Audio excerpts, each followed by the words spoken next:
Hello, welcome to a new video in which we are going to be testing your knowledge about general culture in the world.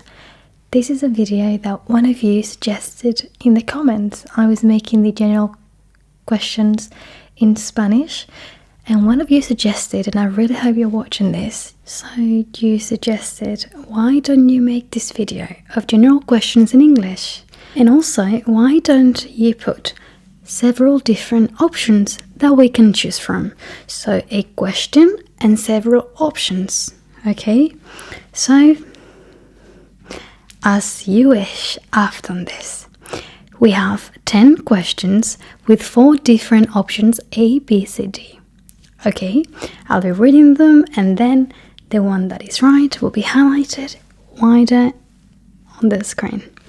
Let's start and remember to write down how many you got right because we need to know. Question number 1. Which food is from Mexico? Which food is from Mexico? A. Injera. B. Banga. C. Molletes. D. Pastilla. Okay, so I'm just going to leave you a few seconds to just make your mind up, okay, and think which one is the right answer, because there's only obviously one right answer for you to choose. Okay, whilst you think, I'll just show you my beautiful necklace. I really like it. Okay, so you're thinking. I think it's time, maybe time to give you the right answer. The right answer is C, molletes. And now I'm going to give you a brief explanation, okay, of the answer. Molletes is a food that originated in Mexico. It is a popular traditional dish made with bolillo bread, typically topped with refried beans, cheese, and salsa. It is often served as a breakfast or brunch option and is enjoyed for its delicious flavors and simplicity. Also, I wanted to point out that option A, injera, is also a type of bread, just not from Mexico. Okay, so get ready for question number 2. Which of the following plays is not written by Shakespeare? Which of the following plays is not written by Shakespeare? A. Julius Caesar. B. Antigone. C. Much Ado About Nothing. And I hope that's how it's pronounced. And D. Macbeth. Okay, I'm just going to let you know some time to just think about it. Meanwhile, I keep showing this necklace, which it was quite cheap, but I really like it. I think it looks really cute. I'm just going to remind you of the question. Which of the following plays is not written by Shakespeare? Okay. So, the right answer is B. Antigone, okay? And our explanation is Antigone is not written by Shakespeare. It is a Greek tragedy written by Sophocles, okay? Shakespeare is known for his plays such as Julius Caesar, Much Ado About Nothing, and Macbeth, okay? I knew that Antigone was a play or a tragedy, but I didn't know that it wasn't from Shakespeare. I just didn't know. Okay, so I hope you're doing very well, and I trust that you are. Question number 3, and I think this question is extremely interesting. Which cheese can be aged? Which cheese can be aged? Okay, so option A, Chèvre. B, Brie, C. Feta, or D. Gouda. Okay, so there is only one of these cheeses that can be aged. That means that the other three cannot. Okay, I didn't know the answer of this, but I'm just going to give you a little tip, is that you can kind of guess it somehow. If you love cheese, like myself, I love cheese so much, you can kind of guess it in a way. So I really hope you do. Let's put this necklace aside. I'll let you think. Okay. If you're not sure, you're probably just going to have to jump straight into it, I believe. Okay, so the cheese that can be aged is option D, Gouda. Gouda is a type of cheese that can be aged. Aging cheese is a process that allows it to develop a more complex flavor and texture. As Gouda ages, it becomes firmer and develops a nutty and caramel-like flavor. That sounds very good. This is achieved through the breakdown of proteins and the development of various compounds within the cheese. Okay, the other three cheeses are cheeses that normally are consumed when they're fresh. Okay, and all I knew, for example, feta cheese is a cheese that when I buy it within a week, when you open the package, within a week it goes bad. So I knew it's a very fresh cheese, also because I normally have it in salads, and when you taste it, I love it because it's like salty, but you can tell it's a very, very fresh cheese. And same with brie. I just didn't really know. Option A, Chevre, I don't know that cheese. Maybe I've eaten it, but I don't know it. Okay. Question number 4. Which among the following is white wine? Which among the following is white wine? A. Zinfandel, B. Shiraz, C. Riesling, D. Sangiovese. Okay, so there is one out of these options that it is white wine. Okay. Alright, so I had no idea. I don't drink alcohol, so let alone wine. I will have failed this one. At least I was very lucky, suddenly. Okay, meanwhile, I allow you to think. I'll show you this t-shirt, which, by the way, I always try to wear different things with the videos. I always try that I look like I know how to dress well. I try my best, that's all I can say. And I wasn't sure if I love this top.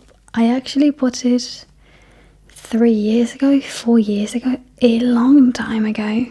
And I used to wear it a lot. I don't really wear it anymore, but I was looking at it thinking, you know, there's something about it that is cute. So I thought, okay, I'll wear it for this video and I'll just decide put in a pink color. Okay, so back to our quiz. The wine that is white wine out of these options is C. Riesling. Riesling is a white wine because it is made from white grapes. White wines are typically made from grapes with light colored skins, and Riesling is known for its light and refreshing taste. Zinfandel and Sangiovese are red wines, while Shiraz is a dark-skinned grape variety that is used to make red wines as well. So, therefore, Riesling is the only right answer for white wine. 5. Which religion has the cow as a holy animal? A. Buddhism, B. Judaism, C. Christianity, or D. Hinduism? I think this is kind of easy, but I still will let you think, okay? I will let you think.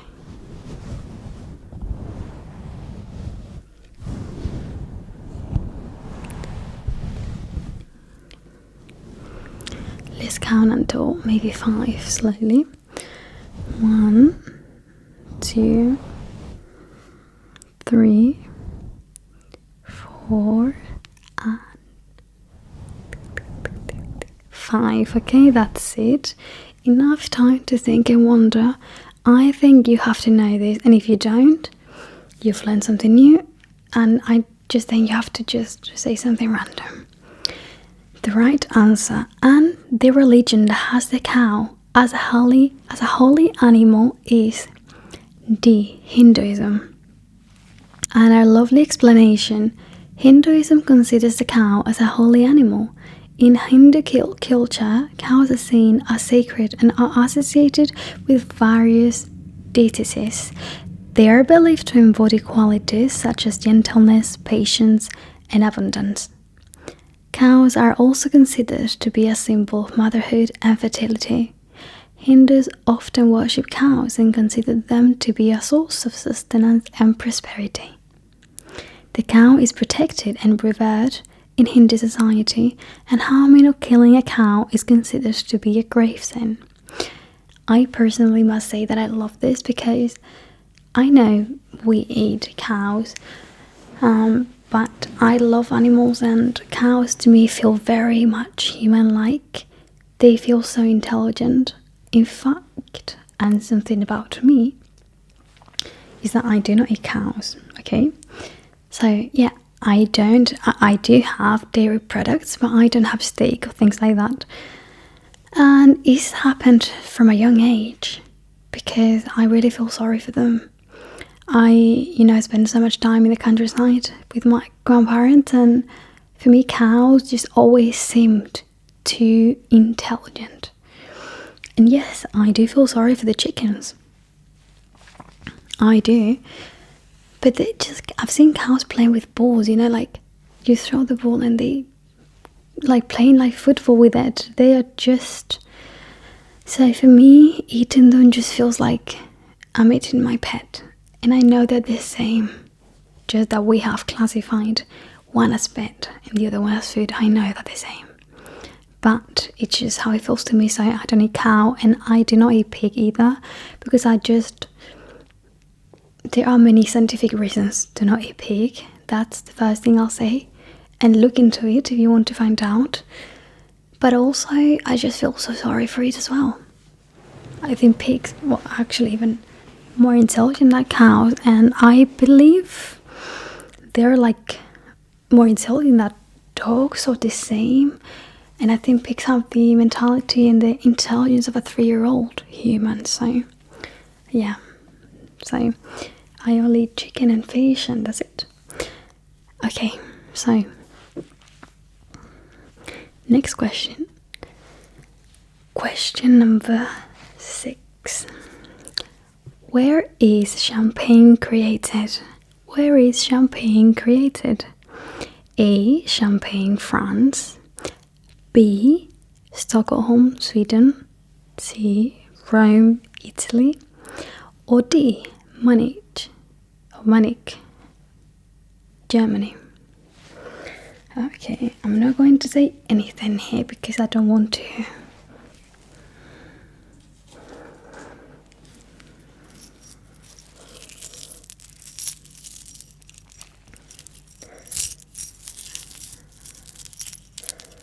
Okay, so where do you think champagne was created?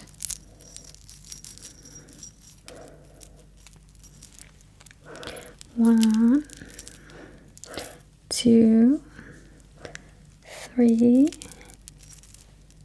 and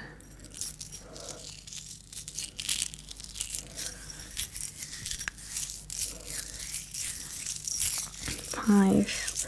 So champagne was created in option A, Champagne, France. I would not have guessed it because I would have thought it's a trick question. That's very, very interesting to know. So champagne is created in Champagne, France. This region is known for its production of sparkling wine. The unique climate and soil conditions in Champagne contribute to the distinct characteristics of the wine produced there. The term champagne is protected by law, and this is very interesting, and can only be used to label sparkling wine that comes from this specific region in France. I find so extremely fun and interesting that no one apparently can use the word champagne unless it's for the champagne made specifically in France. So if you put champagne just to name any other type of champagne or wine, it will be literally illegal. So that's interesting, because even though I don't drink wine or alcohol or champagne, I do see it in the menu. In restaurants, I see it in the menu many times, and it's like realizing that, oh my gosh, actually it has to be champagne from France. So all those times that I've read champagne, it comes from France, and I feel like I've learned something really cool. Now you feel the same way. Okay, question number 7. Which country has mariachi bands?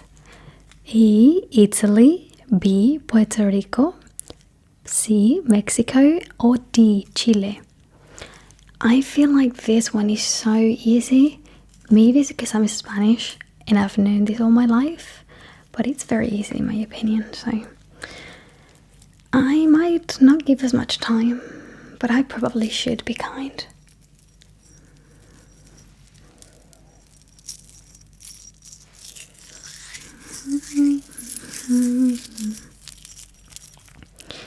I'm looking forward to knowing how many out of these 10 questions you got right. I think in a way this is much easier than just making the question. And in the other general questions, even though they were in Spanish, I was surprised because most of you did so well.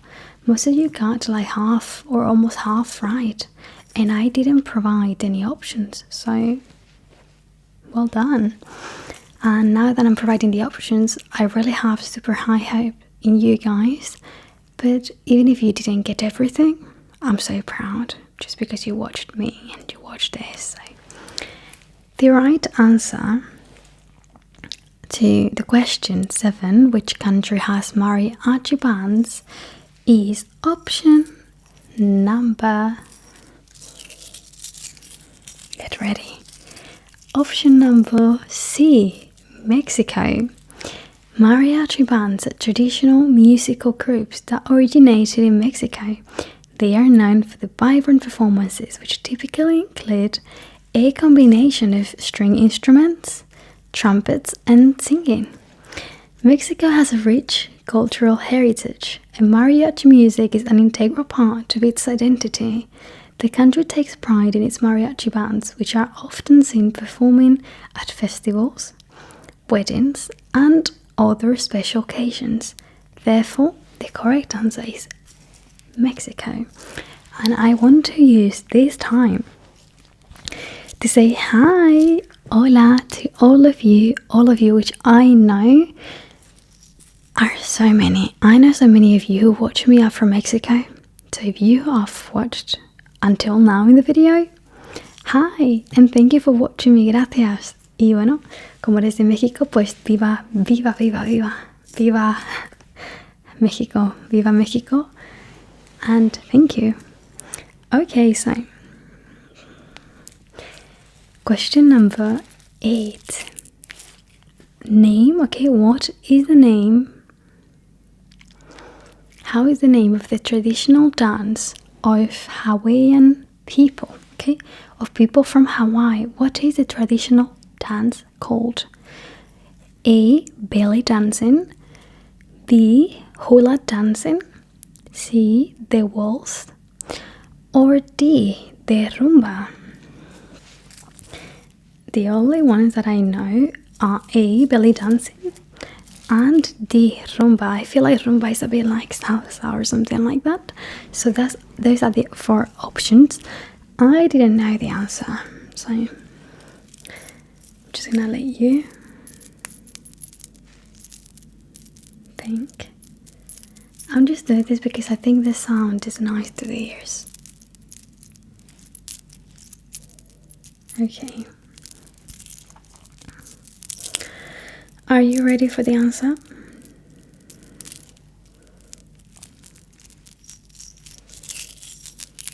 Okay. I feel like you might be ready for the answer. So, the right answer to the question number 8, name the traditional dance of Hawaiian people, is. This feels like a contest. Option B, hula dancing. Hula dancing is a traditional dance of Hawaiian people.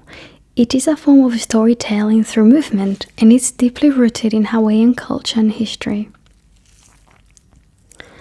Hula dancing often involves graceful and fluid movements of the hands and the hips,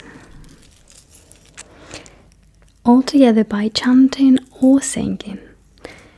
The dancers wear colorful costumes and adornments that represent different aspects of Hawaiian mythology and nature. Hula dancing is not only a form of entertainment, but also a way to preserve and pass down the traditions and values of the Hawaiian people. I found this very interesting, and it's strange because when I read the hula dancing, I know it's not the same, but I thought about like hula hoop, which is when you get like this like ring, you put it around your hips as a child and you go like this and you move and it moves around you. I was one of those children. Unfortunately, I was one of those kids that never got it to turn around her or his wrist and stay.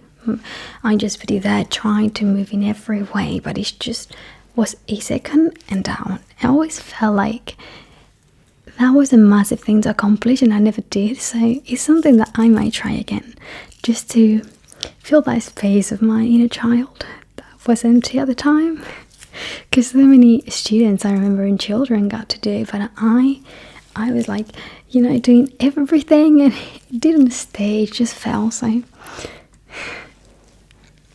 okay, I believe we're in question now, number 9, which we're going to talk about coffee, which I love so much. I wish someone of you, of the audience, of the contestants of this amazing quiz, could make me a coffee. I really would love a coffee right now, and I think I would like a nice latte, even though it's the evening, because I feel very hot in this room. It's boiling. Question number 9. In which culture is coffee a religion? In which culture is coffee a religion? A, England. B, Kenya. C, Cuba. Or D, America.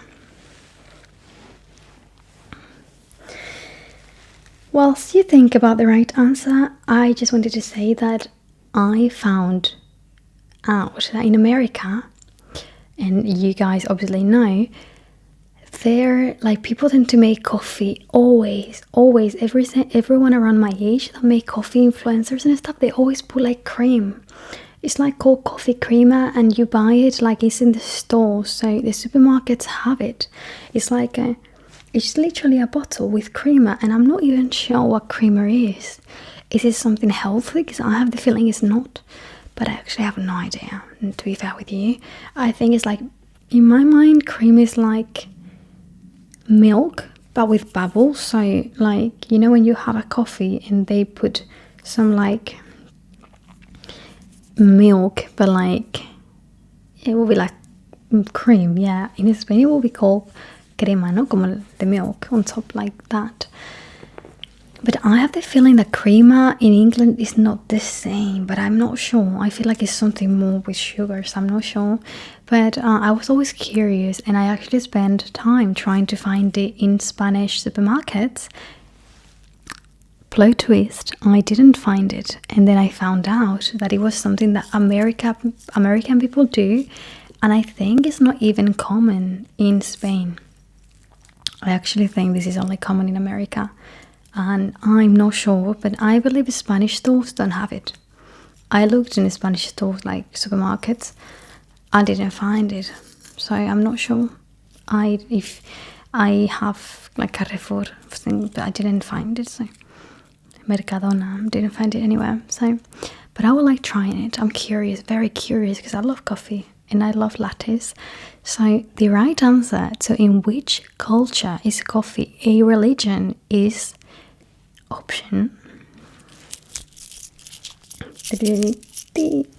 C, Cuba.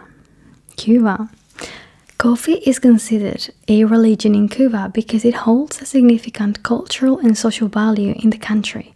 Cubans have a deep appreciation for coffee, and its preparation has become a ritualistic practice. Coffee is not just a beverage, but a symbol of hospitality and friendship in Cuban culture. It is consumed throughout the day and often shared with family and friends. The strong connection between coffee and Cuban identity makes it akin to a religious experience for many Cubans. I think Cubans and I will get along very well, because for me it's also like a live experience, something that makes me excited. You know, when people watch the favorite show and they get chocolate and they get snacks, I get myself a latte or iced latte. Yeah, when I meet my dad or everyone really in Spain, I feel like, well, yeah, we do have a strong coffee culture too, and we love it. And when I meet my dad and we play board games and we learn cultural things, we play games like this all the time. We always have coffee, well, latte, we love it. We love it so much. We're always looking at each other like laughing, who's gonna make it? He's great. Anyways. Question number 10, and the last one, but not least. Which of this is a staple food to Canadians? Which of these is a staple food to Canadians? I'm not going to lie to you, I'm not sure what staple means.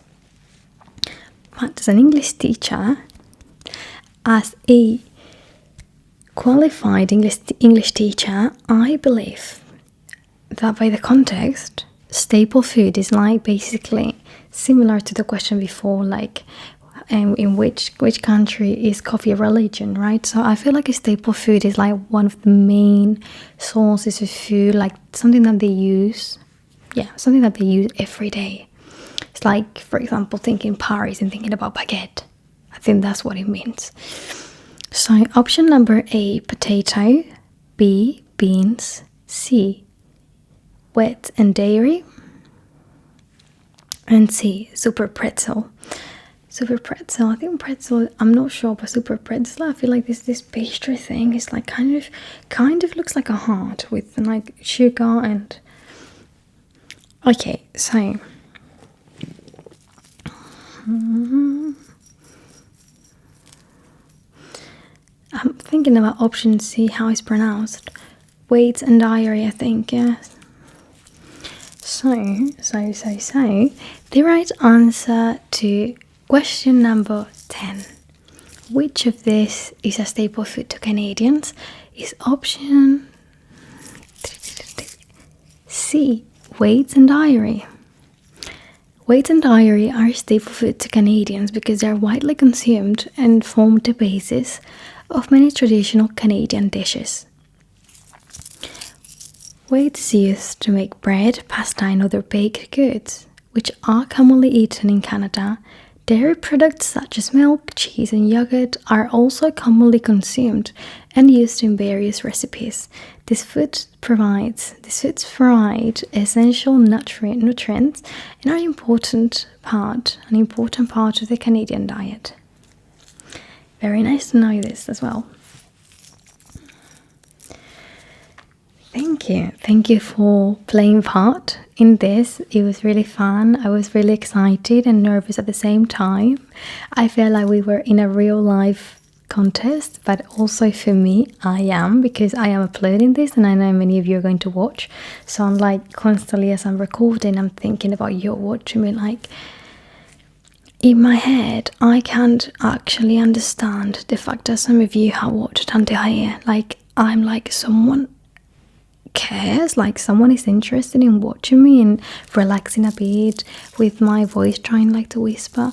I'm like, thank you, because that is incredible, and I hope that the channel keeps growing. I mean, that would be a dream.